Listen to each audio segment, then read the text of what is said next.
Pagpaparehistro para makaboto sa barangay at sangguniang kabataan elections hanggang ngayong araw na lamang. Samantala, COMELEC ikinalugod ang desisyon ng Korte Suprema kaugnay sa petisyon na manual counting sa botohan. Si R.R. Tubises sa sentro ng balita.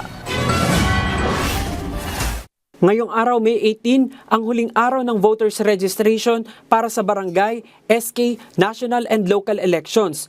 Para sa mga hahabol sa pagpapatala, ayon sa Commission on Elections, bukas ang ilang satellite sites sa Metro Manila. Kabilang ang SM Manila, Robinsons Otis, SM Mega Mall, Robinsons Galleria, Green Hills Mall, Robinsons Magnolia at SM North EDSA. Hanggang 5 p.m. lang ang voters registration kaya paalala ng COMELEC, humabol at i-exercise ang karapatang bumoto.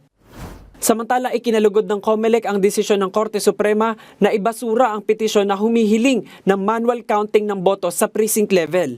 Ayon kay COMELEC Chair George Erwin Garcia, pinatibay nito ang full automation regime para sa national at local elections. Giit ni Garcia, hindi kailanman ni-require ng batas ang parallel manual count sa araw ng halalan. Anya, magdudulot lamang ito ng mahabang delay at magbubukas pa ng oportunidad para sa manipulasyon at daya. Tinawag ni Garcia na isang malaking tagumpay ang desisyon at nagpasalamat sa Korte Suprema. Sa desisyon ng SC, sinabing hindi mandatory requirement ang manual counting sa ilalim ng Republic Act 9369 o Automated Election Law.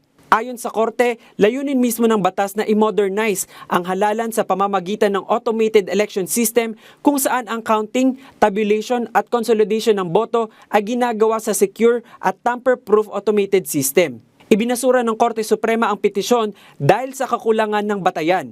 R.R. Tubise para sa Pambansang TV sa Bagong Pilipinas.